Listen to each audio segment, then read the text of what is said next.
Hi guys, I'm back with more totally fun mind benders. And you know me, I like to leave the best ones for last.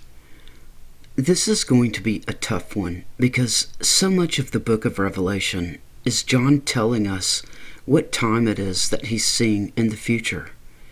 And in order to explain what he's seeing, I'll probably have to take a little detour into time on God's clock and how it works. For many, I know it is old news, like the four beasts in the throne room for the age of Aquarius. I've heard people talking about that one for years, and it's probably in all the books on the stars. And I'm sure everyone has heard about Jesus' instructions to follow the man bearing the pitcher of water, alluding to Aquarius, to meet up for the Last Supper. But for some, I may be showing some new stuff to learn, so just bear with me. I'll try to stay focused as best I can here, and just talk about the 40 days of Noah, and what I've been seeing as a flood of troubles on my timeline. I've still got my whole timeline posted over on my community wall if you want it. Just scroll down to find it. Today, I'm looking at these 40 days leading up to the eclipse on April 8th, and especially at the end of the eclipse at Mars Hill. This is not going to be a Great American Eclipse video, not at all.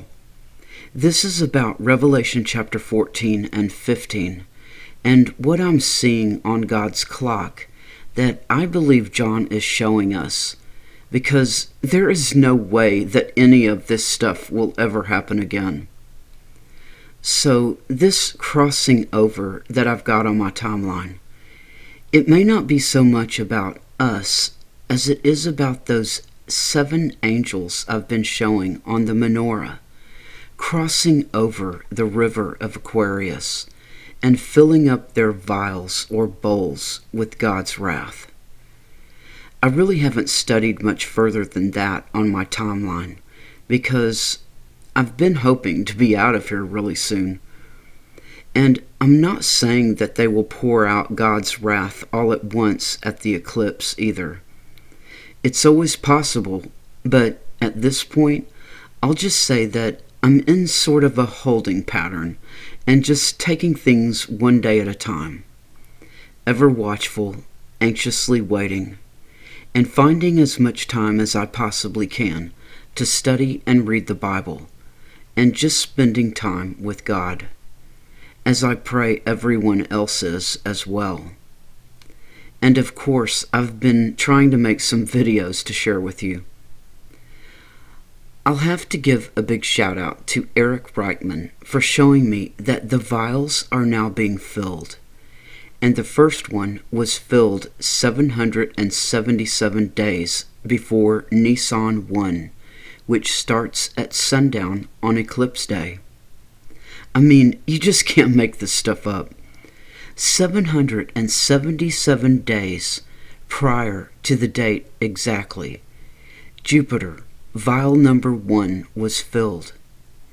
And if that's not crazy enough, the date was 2/22 of 2022.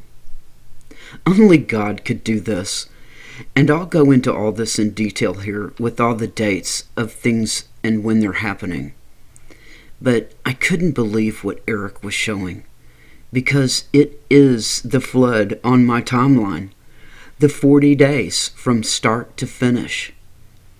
Eric has loads of great information on his channel, so surf over and subscribe and check out all his videos. I feel time is getting very short, and I know a lot of other channels are feeling it too. And be sure to check out Eclipse Symphony's channel. I've been sharing her videos on my community wall, so surf over and subscribe and check out her work as well. And thank you to everyone with your thumbs ups and subscribing and helping to get the word out, and to those giving me shout outs in your videos too. These signs in the heavens, only God could have done all this. With these eclipses and blood moons happening in the exact places of all the planetary alignments on Crucifixion Day, as well as Circumcision Day, and Baptism Day, and the anointing at Bethany matching those earthquakes in Turkey. It's all just too much. And I haven't even talked about the connections to the eclipse over Jericho after they crossed the Jordan. It's all so wild.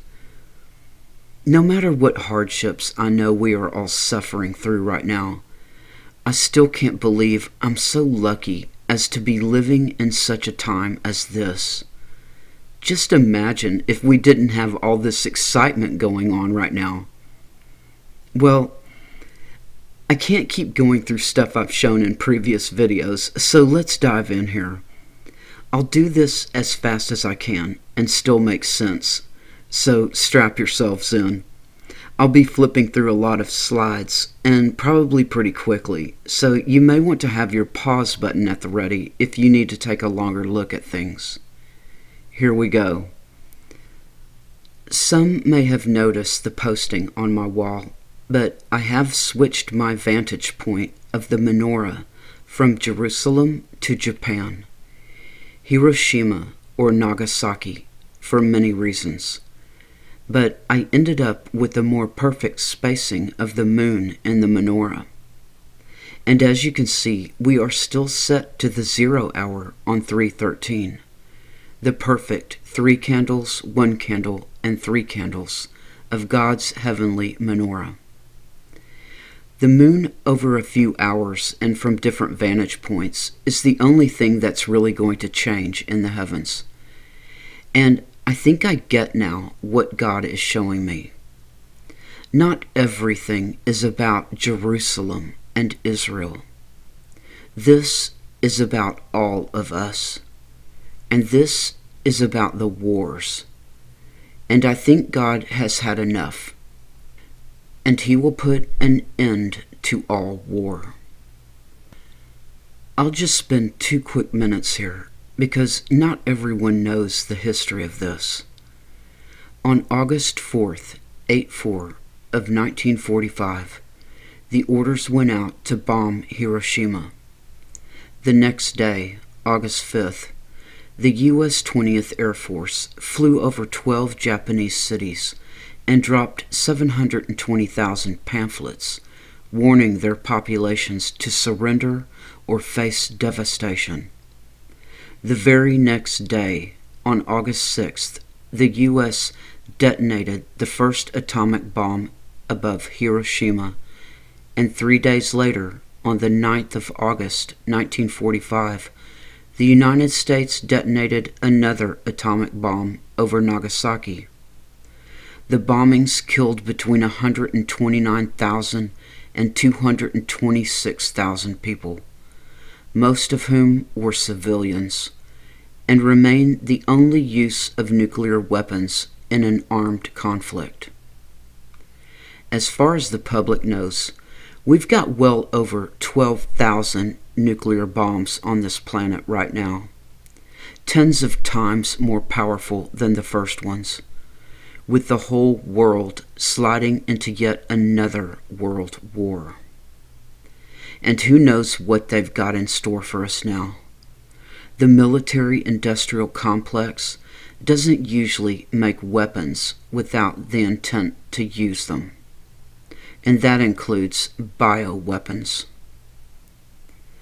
A name everyone should know is Julius Robert Oppenheimer, and I see his birth date is the same as Nisan 14 this year, Crucifixion Day. In 1942, Oppenheimer was recruited to work on the Manhattan Project, and in 1943, he was appointed director of the project's Los Alamos laboratory in New Mexico, tasked with developing the first nuclear weapons.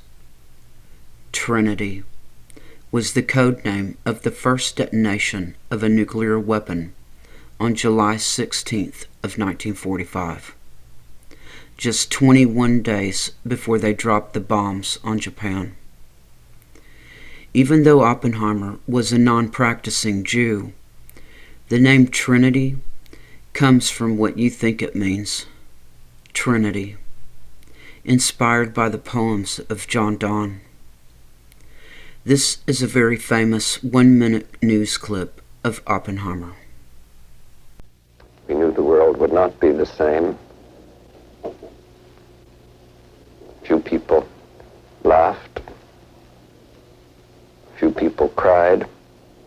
Most people were silent. I remembered the line from the Hindu scripture, the Bhagavad Gita. Vishnu is trying to persuade the prince that he should do his duty, and to impress him takes on his multi-armed form and says, "Now I am become death, the destroyer of worlds." I suppose we all thought that one way or another. So, as you can see from my latest menorah shot from Hiroshima, Japan, we've still got Jupiter at the foot of Aries, perfectly placed in the menorah, right where the sun was on Crucifixion Day. These are the side-by-side shots of sundown, starting Passover of 30 AD, with the sun at the front foot of Aries, when viewing the stellarium artwork. And then the menorah that's happening next week, we have Jupiter, the king planet, in that same position at that front foot of Aries. And as I've talked about in previous videos, during the crucifixion, Jupiter was exactly on that band of Pisces, right where the sun and moon will be together during the eclipse. So let's just look at the menorah again. On 313, or the 313 of the candlesticks, we see that 4 of our luminaries have passed through the waters of Aquarius. The planets and sun walk counterclockwise through the constellations. So we see that Jupiter, the moon, Mercury, and the sun have all passed through the waters of Aquarius. In previous videos, I talked about how at sundown over Jerusalem on February 28th, Mercury and Saturn were in exact conjunction, and the sun was there right next to them, all 3 standing before the flood of Aquarius as he pours his waters across the horizon at sundown. And over the next few days, Mercury and the sun would quickly leave Saturn in the dust while they passed through the flood, and how Saturn and Mars would not be crossing that river until around the eclipse. That's one of the reasons on my timeline that I called the 40 days before the eclipse the days of Noah. But there were some other reasons too, so you would just have to watch the videos. So let's back out, and I'll show you that at the time my 40-day countdown from Leap Day started, Jupiter is the only one who has crossed over that river of Aquarius, the flood. It reminds me of how we are told in Joshua chapter 3 that the Jordan was also flooding his banks at the birth of God's new nation as they crossed over to the other side. Jupiter is a very slow-moving planet, and he's close to taking his final position here. And like I said, Eric is the one who alerted me to what's happening here. But I think there are a few things I need to show before we run through all these planets passing through the waters. To me, this whole thing, everything that has been going on for about 100 years now at least, is just the most incredible thing I can ever imagine that God has designed for all of us, as a grand show as we all enter the age of Aquarius, including that devil comet that is going to break the neck of the ram, and on 3/31 too, which is also Resurrection Day for the Christians. Sunday, March 31st. It's also exactly the time when vial number 6 is getting filled. And this devil comet is passing through on Resurrection Day, right through the star of Hamal. This really is the war in heaven, and it's been going on for at least 7 years now. It just makes so much sense when you think about the Jews refusing to enter the age of Pisces and the fishers of men with Jesus. They refused to leave the age of Aries, and it seems they are at it again as we speak, working on those red heifers and all this talk of a third temple. Jesus built the third temple for the age of Pisces, the church age, and he was the final sacrifice.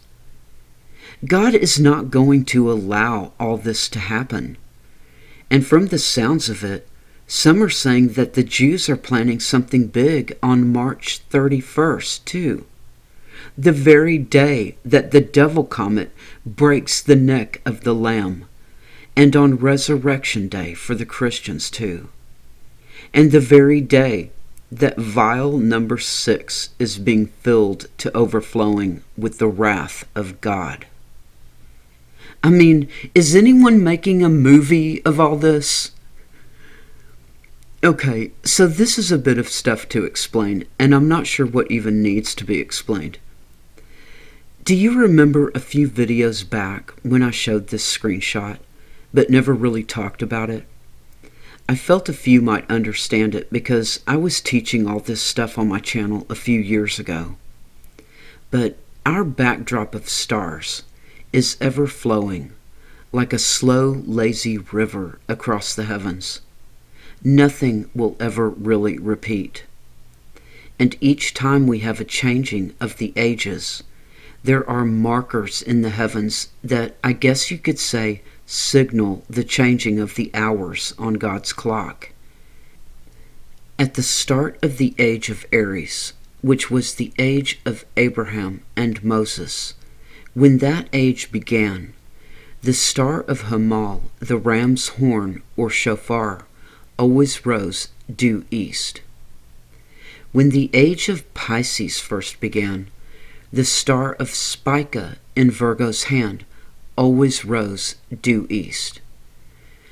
What I've been watching is the stars of the man bearing the pitcher of water, just as Jesus told us to follow. When his stars begin rising due east, then we should be entering the age of Aquarius, the beast in heaven with the head of a man. If we were to be extremely technical about it, we could still be a few decades away, but I'm not going to think about that. Jesus didn't exactly show up right when the age of Pisces began either. And Abraham didn't leave Ur until a few hundred years into the age of Aries. The apparent movement of our backdrop of stars, or precession, is very slow. And just to show you one thing, around 1900 BC, when perhaps Abraham was offering Isaac up as a sacrifice, the two stars known as marking the ram's horns were sort of straddling due east, as you can see here. And it doesn't matter what time of year it is either. As you can see, I'm showing January and July here. It's the same. But I always have this picture in my mind every time I read Genesis 22:13. And Abraham lifted up his eyes and looked, and behold, behind him a ram caught in a thicket by his horns. And Abraham went and took the ram, and offered him up for a burnt offering in the stead of his son. And another quick thing I'll show is the wheel of heaven, or wheels. At the four corners of each age, as you can see, are the four beasts that divide the darkness from the light, the equinoxes and solstices, and the dominant position is always the spring equinox. So for the age of Pisces, it was Pisces or Jesus as the spring equinox, and Virgo, the Virgin, as the fall equinox. The twins and Sagittarius were the solstices. So this cross within a circle is an extremely ancient symbol. And as each age or hour on God's clock moves into the next hour or age, you can see that we have a whole new set of beasts in heaven, standing at the four corners of the earth to divide the darkness from the light. And John tells us in Revelation that the age of Aquarius is what he was seeing, the time that he's talking about in Revelation. He spells it right out in Revelation 4:7. Wouldn't you know, 4:7, and here we all are on the edge of our seats over 4:8 and the great eclipse. Revelation 4:7. And the first beast was like a lion, and the second beast like a calf, and the third beast had the face as of a man, and the fourth beast was like a flying eagle. I've read that at least during the times of Abraham, Scorpio was often referred to as a flying eagle. I usually see everything on a few different levels, and how things on earth are also happening just as planned as well. But back in chapter 9, when trumpet number 6 hears the voice from the four horns of the altar, and he is told to loose the four angels which are bound in the great river Euphrates, it's possible that in one sense he is talking about these four beasts of heaven. Because if you look at the wheel, the four beasts at the four corners of the earth for the age of Aquarius are the same four as during the times long before Abraham, like during the days of Noah and Nimrod. It would be before 2300 BC. That was the end of the age of Taurus, around 2300 BC. The days when the lands between the rivers flourished, and Taurus was at the head, being the spring equinox. And Aquarius would have been winter solstice, if you see what I'm saying. Every 3 hours on God's clock, and you get the same four sets of beasts. So then, in Revelation chapter 15, verse 7, John tells us that one of the four beasts gave unto the seven angels 7 golden vials full of the wrath of God. Aquarius will definitely be the head of the age of Aquarius. So I'm assuming that that particular one of the four beasts that John is talking about is Aquarius, who has the flood to fill up the vials. And he's handing them out right now, as we speak, as our 7 luminaries are passing through the waters of Aquarius. And halfway through it all, they are forming an incredible menorah, mostly spreading across Pisces and Aquarius. And then we've got Jupiter sitting over in Aries, right where the sun was on Crucifixion Day. And that devil comet will be coming right through to either slit the lamb's throat or break his neck or break off the horns or whatever is happening there on the Christian Resurrection Day on March 31st. And I'm about to look at chapter 14, where John tells us that 4 angels have come out of the temple before the great and marvelous sign in the heavens that happens in verse 1 of chapter 15. But first, I just wanted to say that, do you see how I have 2 different colors highlighted on my page here for the beasts? It's because John uses 2 different Greek words that they have translated as beasts. I don't know what all the Bible translations do with those words, but I'm using the KJV. So by using two different colors, it helps me keep things sorted out when I'm reading John's Revelation. It just makes it easier to know which beasts are which. So I'll just show you my notes here at the end of chapter 14. The previous verses are about 3 angels flying in the midst of heaven with warnings. And for many of us, we've been seeing all the warnings in heaven for a long time now. Then verse 14 through 20 are pretty easy to read through and see that 4 angels have come out of the temple.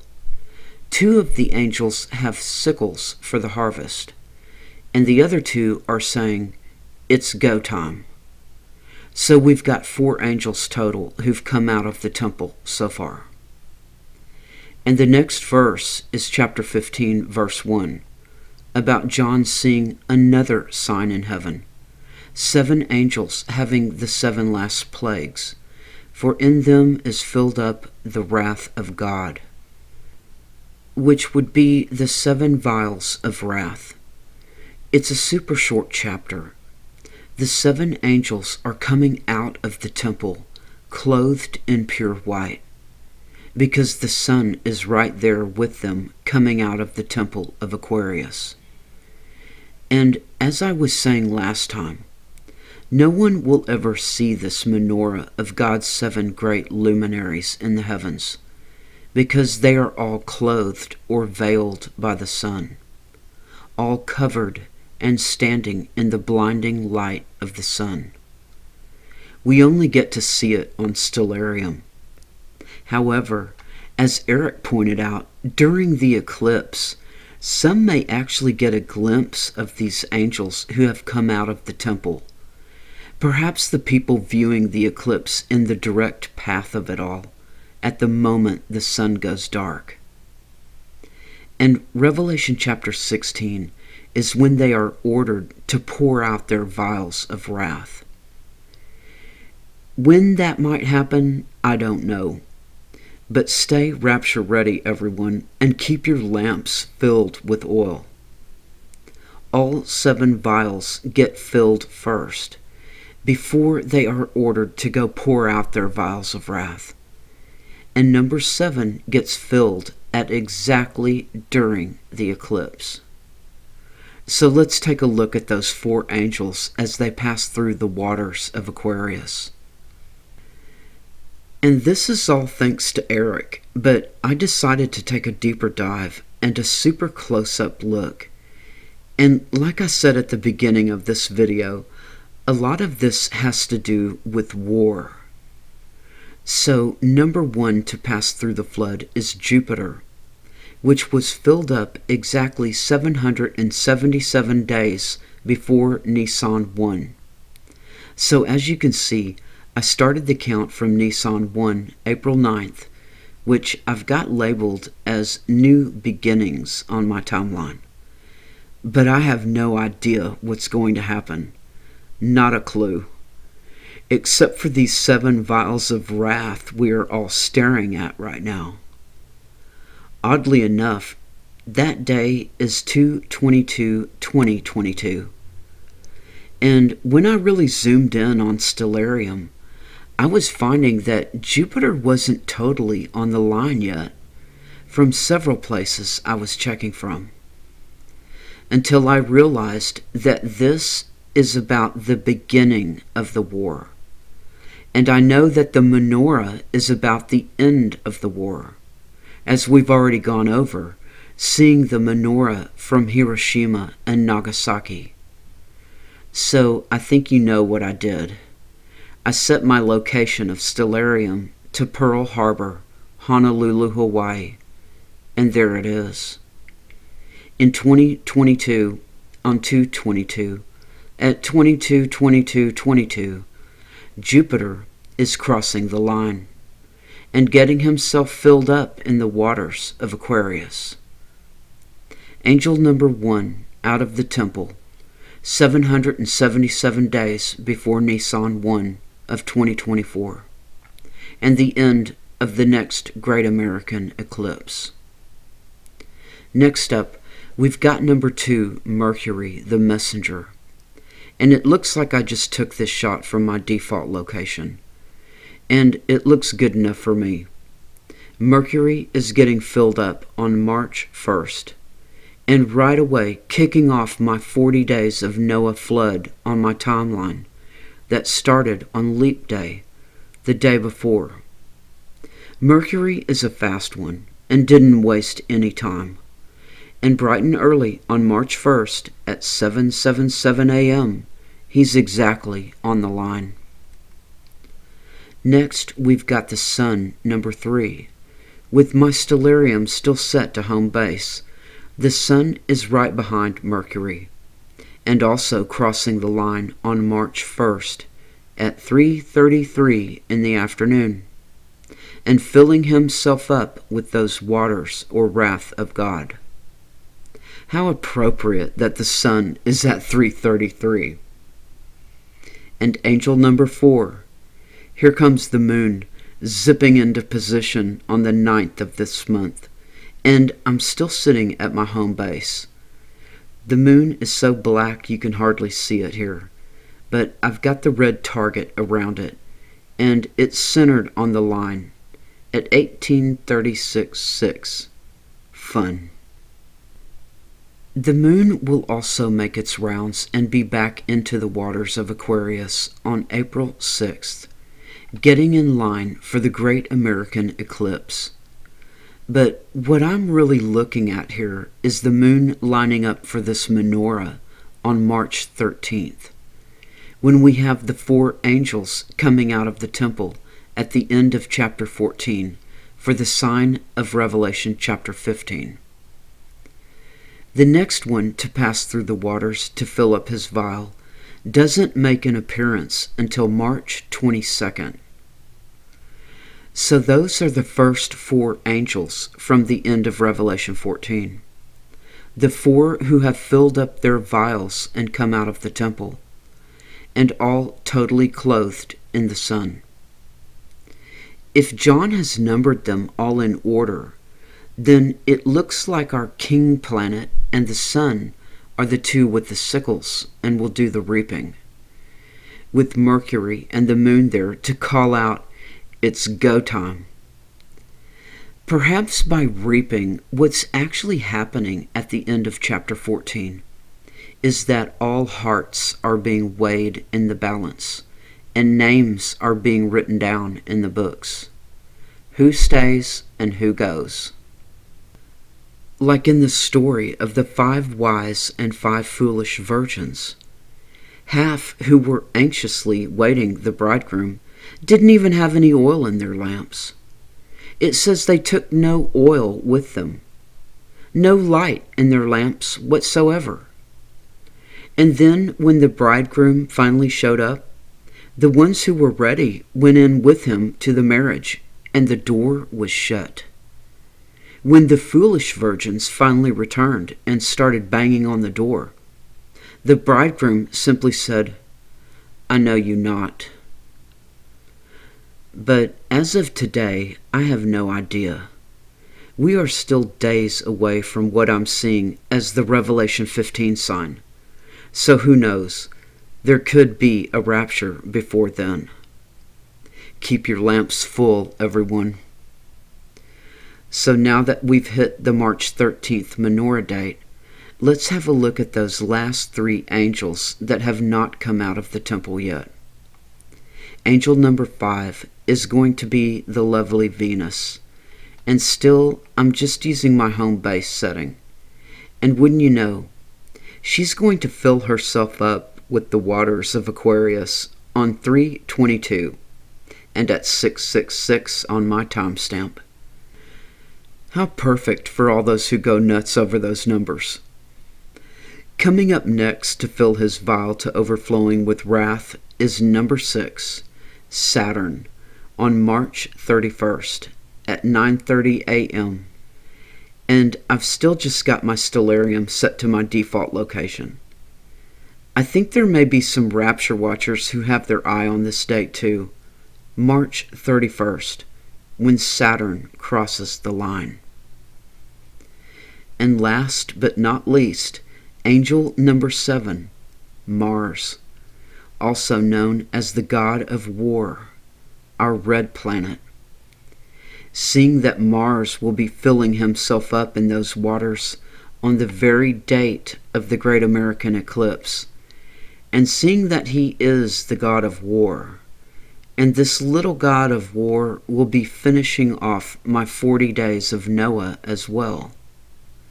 And the fact that this whole thing does seem to be about war, with Jupiter crossing the line on 2/22/2022 at 22/22/22, as seen from Pearl Harbor, and 777 days before the end of the eclipse starting Nisan 1. And we have the menorah in perfect form on the 313 from Hiroshima, Japan. I decided to really have a good look at Mars, the god of war here. So I surfed over to greatamericaneclipse.com and read that the eclipse totality will begin in Texas at 1:27 p.m. and will end in Maine at 3:35 on April 8th.